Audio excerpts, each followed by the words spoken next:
Hi students, welcome to ChemSpire. Let's start with part 2 of the chapter Solid State. Before discussion, hit the subscribe button if you have not subscribed to the channel.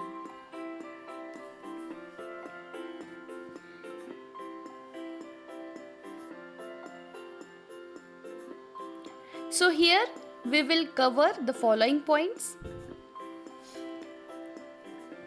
polycrystalline solids, crystal lattice, and more about unit cells. Let's start with the polycrystalline solids. Some solids which appear amorphous but have microcrystalline structures are known as polycrystalline solids. Metals often occur in polycrystalline condition.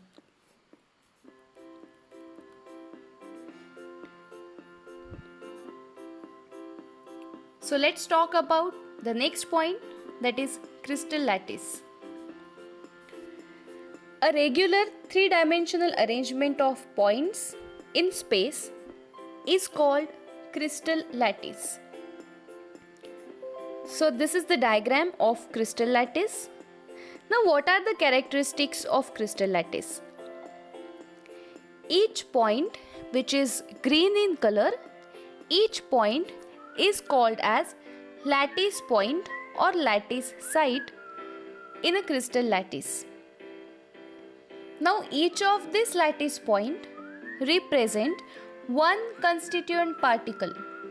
So that constituent particle can be an atom, ion, or a molecule. And all these lattice points are joined by straight lines to bring out the geometry of the lattice. So after joining them, what we get is a geometrical shape of a crystal lattice. Next is unit cell.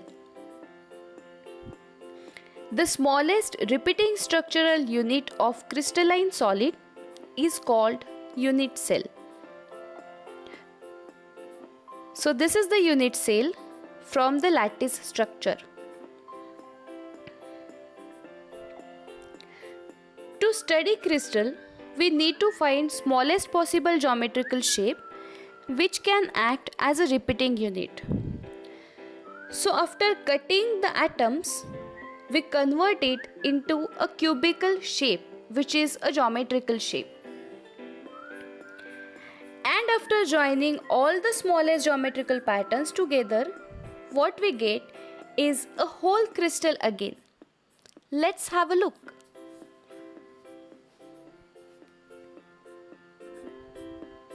So here are two types of constituent particles, and after joining all unit cells, we get a whole crystal. Next is three-dimensional model of crystal.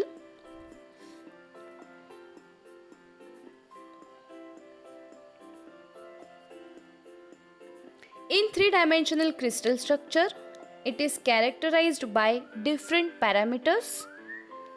So first is the dimensions along the three edges A, B and C. So these A, B and C represents its dimensions like its length, breadth, etc. And second is the angles between the edges. So alpha, beta and gamma are the angles between B and C, A and C and A and B respectively. Next is the classification of unit cell. So unit cell is classified as primitive unit cells and centered unit cells. There is no further classification for primitive unit cells, but centered unit cells are classified as body centered, face centered and end centered unit cells. Now what is meant by primitive unit cells? Constituent particles are present only on the corner positions of a unit cells So such unit cell is called as primitive unit cell or simple unit cell. Next is centered unit cells. So in case of centered unit cells, one or more constituent particles present at positions other than corners. So the particles are present at the corners as well as at positions other than corners.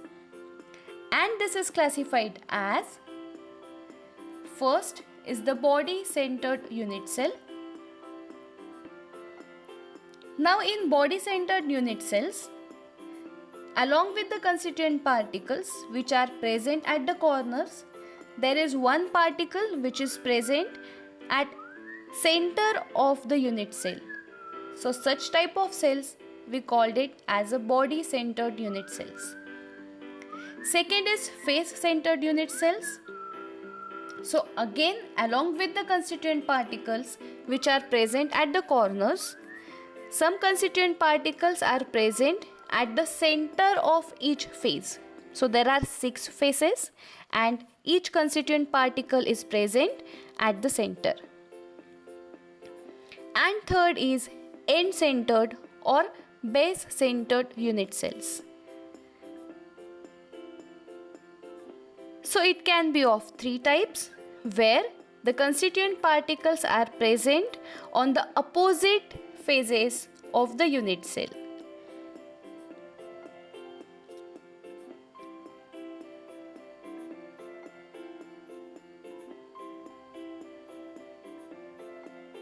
Yes, so this is all about the unit cells.